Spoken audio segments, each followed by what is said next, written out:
Most companies don't fail because they are having a poor quality of product. They fail because they could not deliver consistently what they have promised. It could be about quality, cost, or on-time delivery. The most interesting excerpt is that more than 70 years back, Toyota identified two key concepts which can take care about both with respect to what is the requirement and how to consistently provide that. Let's take an example. Assume that we go on a long ride, and assume that we want to cover a distance of 600 kilometers.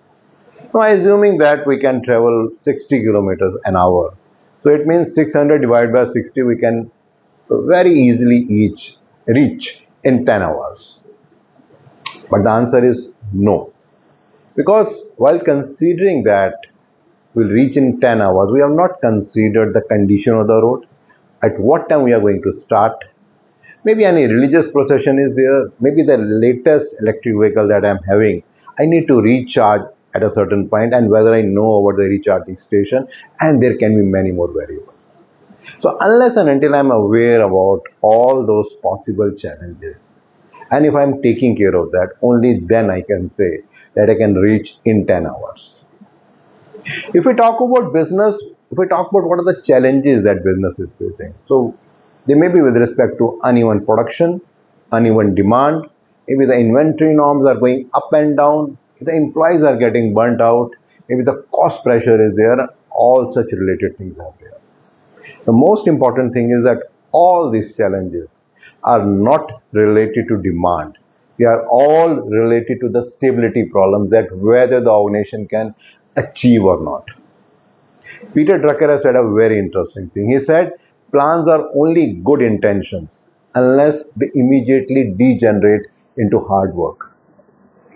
When we talk about Toyota, very soon they realized that when they were producing the cars, just ensuring that they produce the maximum number of cars in a day is not going to serve the purpose.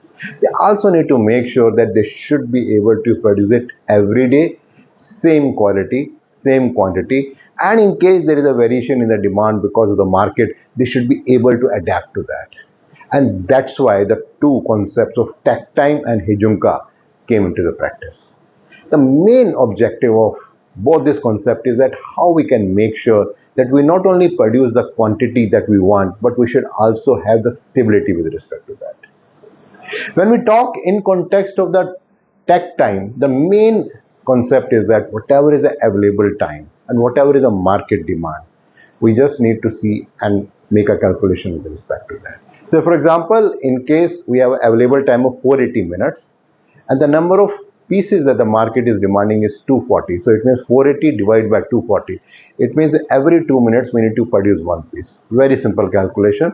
So it means we can meet it, but the answer is no, unless and until we are taking care of many other aspects with respect to the variation in the demand, with respect to the cost pressure, with respect to the employees availability, and there can be so many things.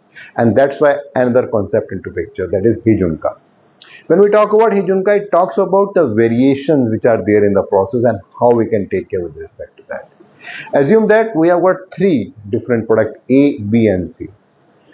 Obviously, the volumes will be different. Maybe for A, the volume can be 500. For B, it could be say 300, and C only 100. Another important aspect is that 500 can become 600. Maybe 300 can become 500, and maybe 100 can become 20. So how we analyze, how we take into consideration all that, and then plan everything. That's all is Heijunka all about. And when we take care about all these concepts, then we are making sure then we are able to achieve whatever we want to achieve. Because in summary, when we talk with respect to tech time, it is primarily talking about that whether we can meet the customer demand. But when we talk about Heijunka, we are also talking about that can we consistently meet the customer demand profitably. Because unless and until we are profitable, we are consistent, there is no point in making the production and just feeling that yes, we have done whatever is required. Now, to take it further with respect to the customer expectations, let's understand from the case of a real life example. Now, if you look into the Indigo Airlines, when they started, they must be at 6th and 7th level. Now, at that time, the market condition was same for everyone, that is the flight time and this is the end time. Now for each airline the time was same, but Indigo made that as a key differentiator. They made sure that they will fly on time and they will reach on time. And just by consistently taking care of that, and apart from many other things, they made sure that they become the market leader in India and having more than 60% share. So everyone was having the same number of similar infrastructure, same time, same challenges, but Indigo took it in a different way and they created a difference with respect to that. So if I do a summary, primarily when we talk about Takt Time, it is talking what is our business requirement and whether we are achieving it or not. But the most important thing is our business stable enough to maintain that? Because Takt Time defines the heartbeat of the production. But when we talk about Heijunka, it ensures that the heartbeat remains steady. And it's very important to understand from the customer perspective that customers don't reward organizations for producing faster. They reward organizations for delivering consistently. My next video will again be in line with the same lean management concept and I will talk about that. Regularly, I'm getting a lot of feedback from your side and they're helping me to understand your expectations. So please do continue that. In case you want to understand a little bit more about this particular video, you'll find a link below. If you click that, you'll find a blog there. There you'll find this information in much more detail. And in case you're liking these kind of blogs and videos, you can always share with your friends and colleagues, and you can subscribe to my YouTube channel and my website, bhavyamangla.com. Recently, I published a book with respect to supply chain management. In case you want to know more about it, again, you will find a link below, and then you can find more information with respect to that. Thank you.